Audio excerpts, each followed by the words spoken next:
My fiancé's parents demanded I sign a contract giving them my entire salary after the wedding. My fiancé said, "Just sign it." I replied, "Let me get a pen." Then I stood up, walked out, and texted her a link to a Prenup 101 class. Her begging me to come back as I drove away. I, 30 male, am, or rather was, engaged to Bianca, 28. We've been together for 3 years, and the wedding was supposed to be in 6 months. Deposits paid, save the dates sent. I'm a logistics manager. I make a good living, not 1%, but very comfortable. She works as an event coordinator for a local nonprofit, which she loves, but it's more of a passion project salary. Her parents, Walter, 62, and Diana, 59, have always been intense. They live in this sprawling, oversized house that always seemed a bit too quiet, a bit too staged. Walter runs a high-end landscaping business that I always suspected was more high-end than business.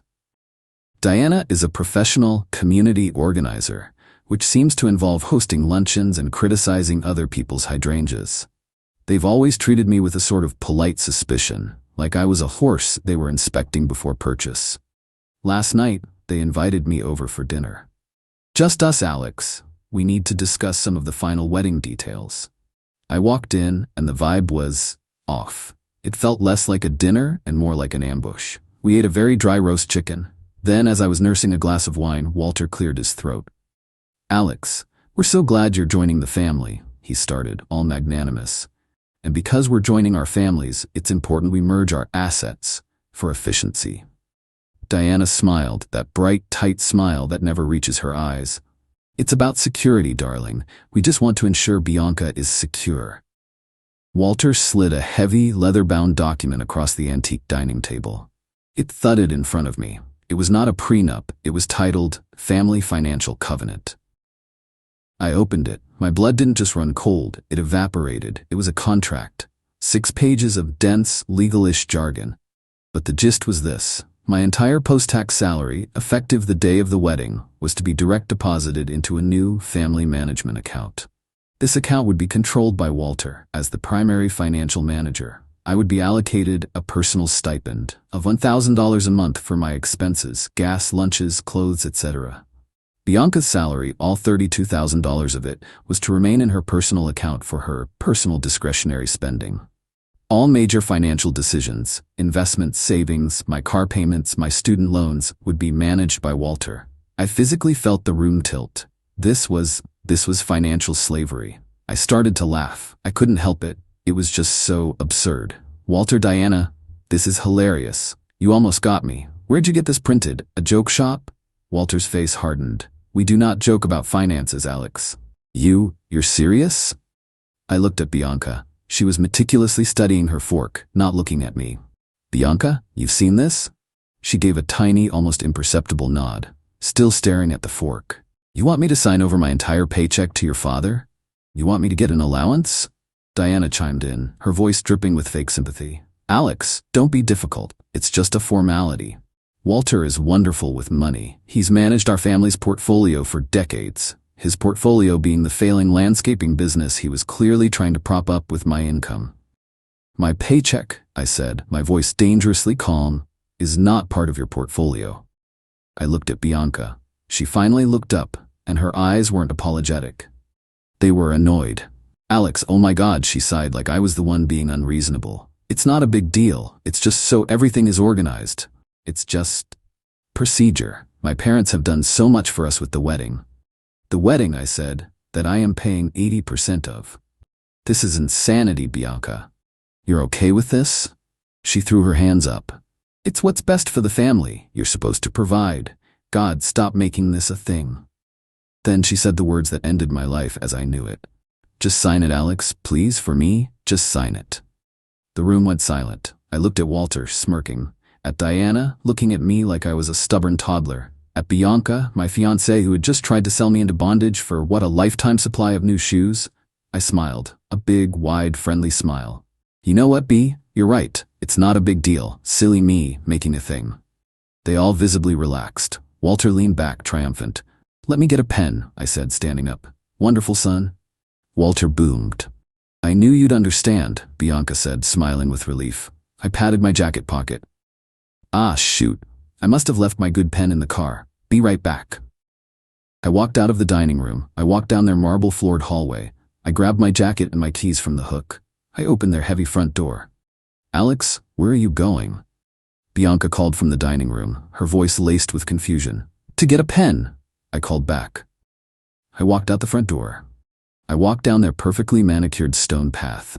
I got in my car. I turned the engine on. The front door burst open. Bianca ran out onto the driveway, barefoot, her face a mask of pure confusion. Alex, what are you doing? Get back inside. You're embarrassing me. I rolled down the window. No, Bianca, you embarrassed yourself, you and your parents. She started to look panicked. What are you? Alex, stop. You're overreacting. I pulled out my phone. I Googled Prenuptial Agreements 101. I found a link to a basic online legal resource. I copied it.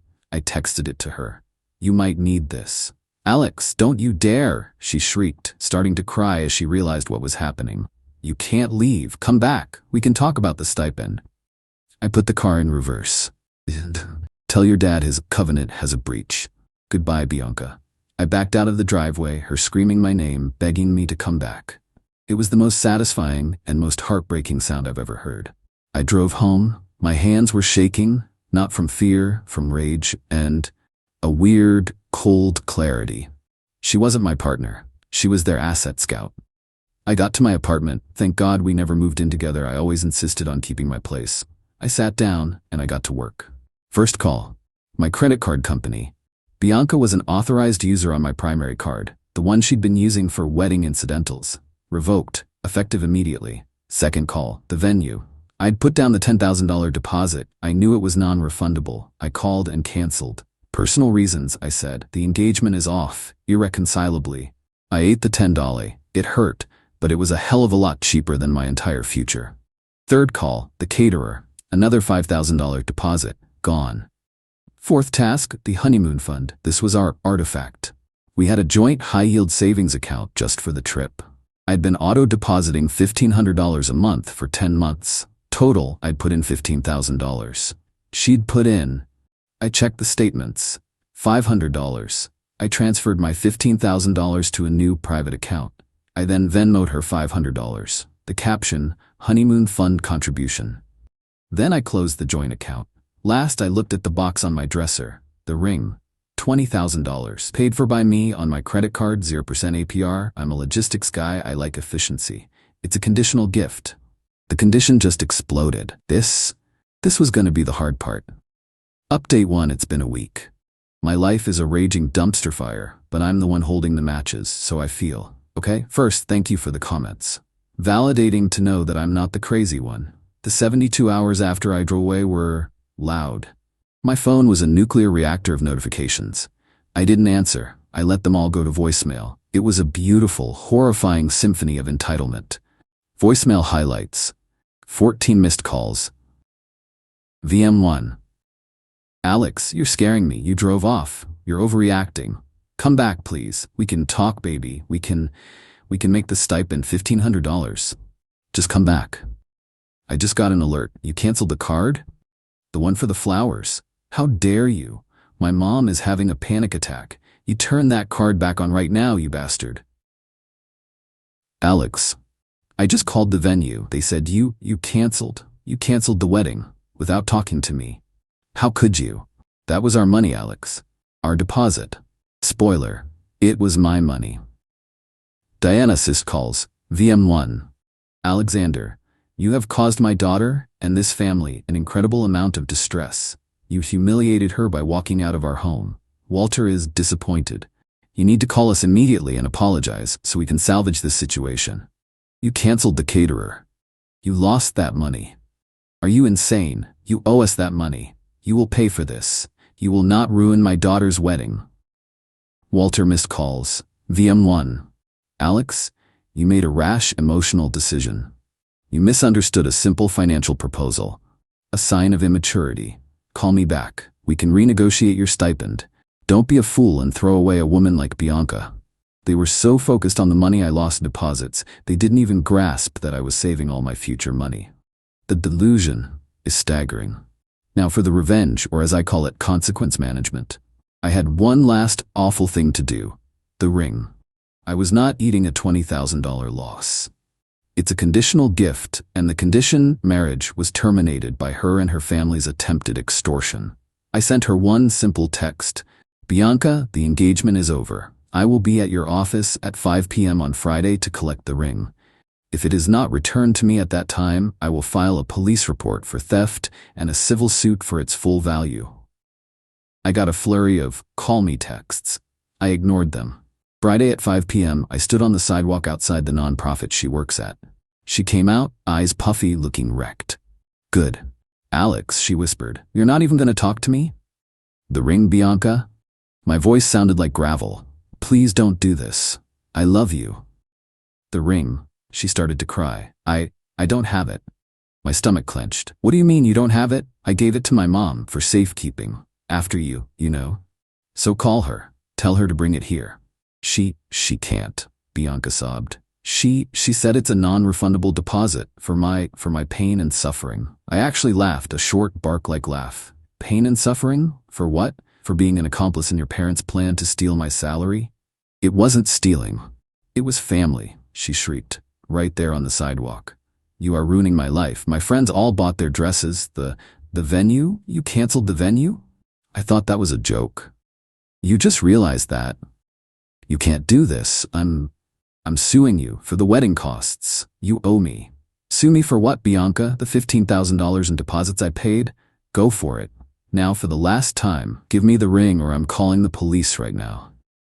She completely broke down. I can't. Why not? Because she sold it. The world stopped. She what? We needed the money, she wailed. The caterer, they sent us a bill for the cancellation fee. It was $5,000. We had to pay it. Mom used the ring. She said it was your contribution to the cancellation. They sold a $20,000 ring to pay a $5,000 cancellation fee. No, that's not what happened. They sold a $20,000 ring because they're broke and they're thieves. The cancellation fee was just a convenient excuse. I just stared at her. The woman I was going to marry. A common thief.